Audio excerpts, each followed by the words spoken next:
One of the most critically acclaimed horror movies of all time is Get Out, written and directed by Jordan Peele in his directorial debut. This movie is intense from start to finish, and it has you wondering what is even happening until the twist is finally revealed. It won the Oscar for Best Original Screenplay for the year it came out, and it was also nominated for Best Picture, Best Director, and Best Actor. It has incredible performances, it's a very well thought out and made movie, it's very unique, and it has a plot that you've never seen before, and it's also where you wouldn't think it would work as well as it actually does. The movie starts with a random black man casually walking down the street when this car spawns out of nowhere and starts acting real suspicious. When the man isn't paying attention, the person inside the car gets out, sneaks behind him and kills him, and then stuffs him in the trunk of his car.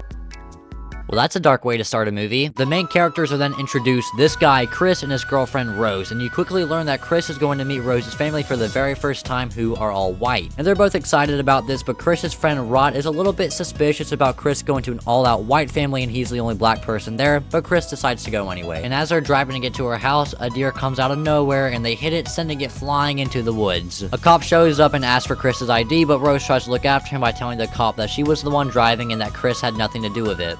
Sir, can I see your license, please? Wait, why?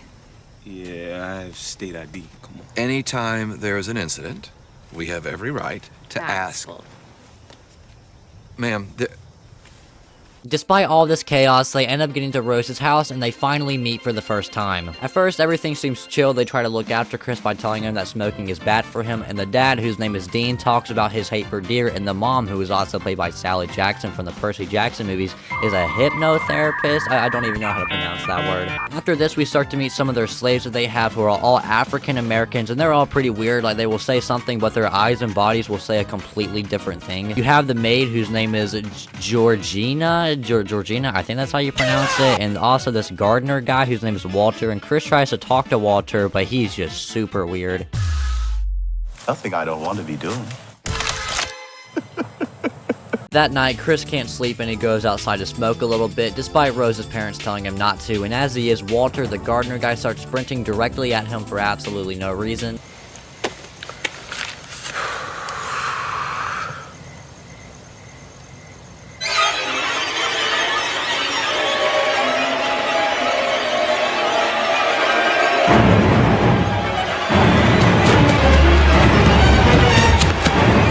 So Chris goes back inside the house and finds Rose's mom, Missy, in her office, and she offers Chris to sit down and chat. As they are talking, Missy starts making Chris admit stuff about his past with his mother dying in a hit and run, and she starts moving her spoon around in her teacup, and this hypnotizes Chris and he falls into the sunken world. Chris wakes up and tells Rose about this and how he thinks that her mom hypnotized him by using the sound of the teacup, but Rose decides to push it to the side. All these other people start showing up, and one of them is also an African American named Andre, and as everyone is talking as a group, Chris decides to take a picture of him for some reason, and then his nose starts bleeding and he starts to attack Chris, but the family is able to get him off of Chris before he can do anything else. get out. Sorry, man. Okay. Get out! Yo! Yeah! Yo! Chill, man. Get out! Chill! Chill, man! Chill. Andre does later apologize about this, and the whole family goes out to play some bingo, and after time passes, Chris and Rod start talking about what happened when Chris got hypnotized and how weird all the other black guys are. So Rod encourages Chris that he needs to get up out of there. So Chris and Rose start to pack up to leave, and as they are, Chris finds some old pictures of Rose with all the slaves and Andre, and this is where Chris finally starts to understand everything.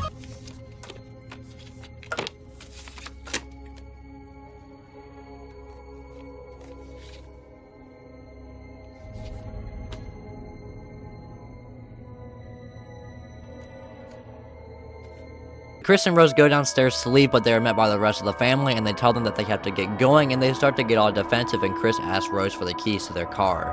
Rose, the keys. Looking. What is your purpose in life? What is your purpose?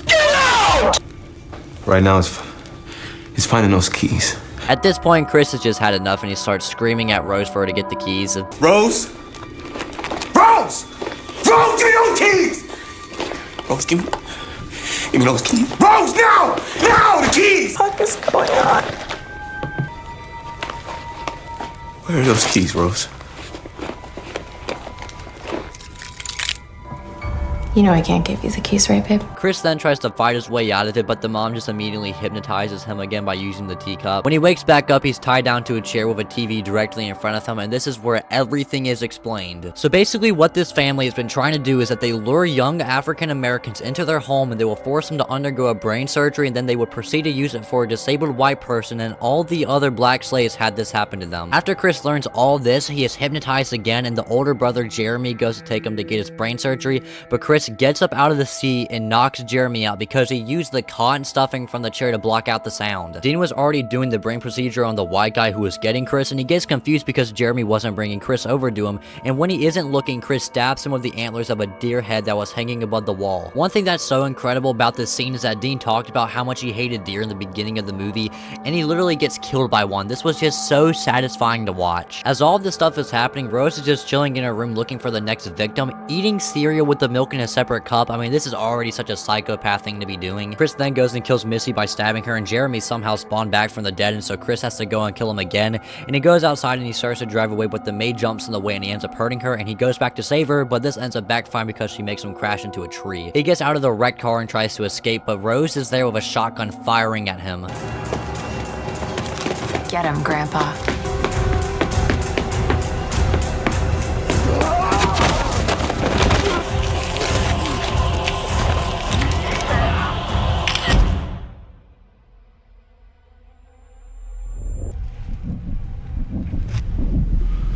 Let me do it.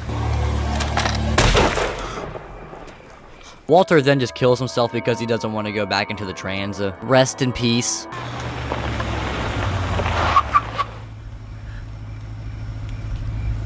Chris is now basically just screwed because they're gonna see all the dead white people and there's only gonna be one black person left alive. Chris.